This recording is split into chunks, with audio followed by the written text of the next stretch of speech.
റോമാക്കുട്ടിയെ എത്ര എണ്ണം കൊടുത്തറ? ചവിട്ടി അവന്റെ അണ്ണാക്കകത്ത് കയറ്റിട്ടുണ്ട്.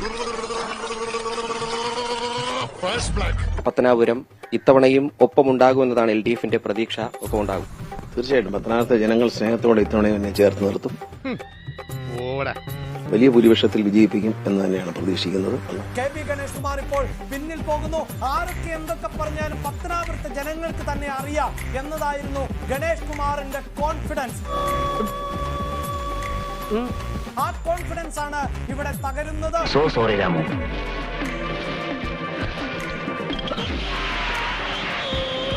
ജനത്തെ സംബന്ധിച്ച് അവർക്കൊരു ചേഞ്ച് വേണമെന്നുള്ള ഒരു വല്ലാത്ത ഫീൽ ഉണ്ടായിരുന്നു. ആര് പറഞ്ഞു? എപ്പ പറഞ്ഞു? ഞാൻ പറഞ്ഞിട്ടില്ല. ഒരു അഖിൽമാരാർ തരംഗം തൃക്കാക്കരയിൽ ഉണ്ടാകുന്നുണ്ട് എന്നുള്ളതിന്റെ ഒരു സൈലന്റ് സൂചന എല്ലായിടത്തും നമുക്ക് കിട്ടുന്നുണ്ട്. അത് മേ ബി മാധ്യമങ്ങൾക്കൊന്നും മനസ്സിലാകത്തില്ല. തൃക്കാക്കരയിലെ റിസൾട്ട് ഞാനങ്ങ് പറയുകയാണ്. അഖിൽ രാജ് എന്ന അഖിൽ മാരാർ 10,000 വോട്ട് പോലും തിരിച്ചു പിടിച്ചിട്ടില്ല എന്നുള്ള കാര്യമാണ്. ഇപ്പോൾ ഏറ്റവും ഒടുവിൽ 9,161 വോട്ടുമായി 3ാം സ്ഥാനത്താണ്. താഴെ നിന്ന് മുകളിലോട്ട് പോകുമ്പോൾ 1ാം സ്ഥാനത്താണ്. യൂത്ത് കോൺഗ്രസ് ആയിരിക്കുകയും പിന്നീട് കോൺഗ്രസ് പാർട്ടിക്ക് വേണ്ടി പിന്തുണ പ്രഖ്യാപിക്കുകയും പിന്നീട് അവിടെ നിന്ന് തിരിച്ച് യുവമോർച്ചയിലേക്കും BJPയിലേക്കും ഒക്കെ വന്ന് അവിടെ നിന്ന് 2020 വന്ന് മത്സരിച്ച അഖിൽ മാരാർ കഷ്ടിച്ചു പിടിച്ചിരിക്കുന്നത് 9,161 വോട്ടുകളാണ്.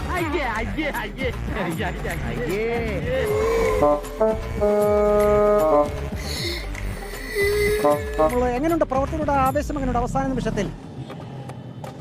മെയ് മാസം 4-ാം തീയതി വോട്ടെണ്ണുമ്പോൾ 30,000-ന് മുകളിൽ ഭൂരിപക്ഷത്തോടെ ഇടതുപക്ഷം ഇവിടെ വിജയിക്കും. അത്രയും വേണം. കുറച്ച് കടുപ്പത്തിരിക്കട്ടെ. കഴിഞ്ഞ തവണത്തെക്കാൾ കൂടുതൽ അങ്ങനെയാണോ പ്രതീക്ഷിക്കുന്നത്? ഉറപ്പൊരു സംശയമില്ല, ഉറപ്പായിട്ടും വിജയിക്കും. ഈ കപ്പൽ ആടി ഉലയുകയില്ല സാർ. ഇതിനൊരു കപ്പിത്താനുണ്ട്. വീണ ജോർജ് 12,000-ലധികം വോട്ടിന് പിന്നിലാണ്. ആരോഗ്യമന്ത്രി വെന്റിലേറ്ററിലായ അവസ്ഥയായി. നിനക്കത് വേണടേ.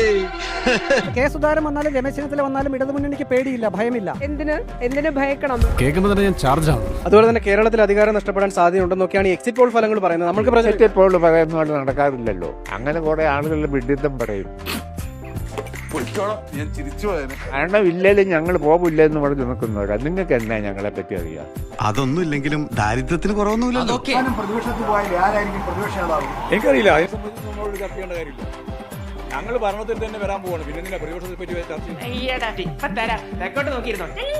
ഞങ്ങൾ ഉറപ്പായിട്ട് ജയിക്കാൻ പോവാം. LDF പരിമിതപ്പെട്ടു പോകുന്ന കാഴ്ച കഴിഞ്ഞ തവണ നോക്കൂ. ചരിത്രത്തിൽ ഏറ്റവും വലിയ പരാജയം UDF നേരിട്ടപ്പോൾ പോലും ഇതിനേക്കാൾ മികച്ചതായിരുന്നു, ഇതിനേക്കാൾ ഭേദമായിരുന്നു എന്നൊരവസ്ഥയുണ്ടായിരുന്നു. ഞാൻ ചോദിക്കട്ടെ, എന്തെങ്കിലും തോന്നിയോ സ്വയം വിരമിക്കണം എന്ന്?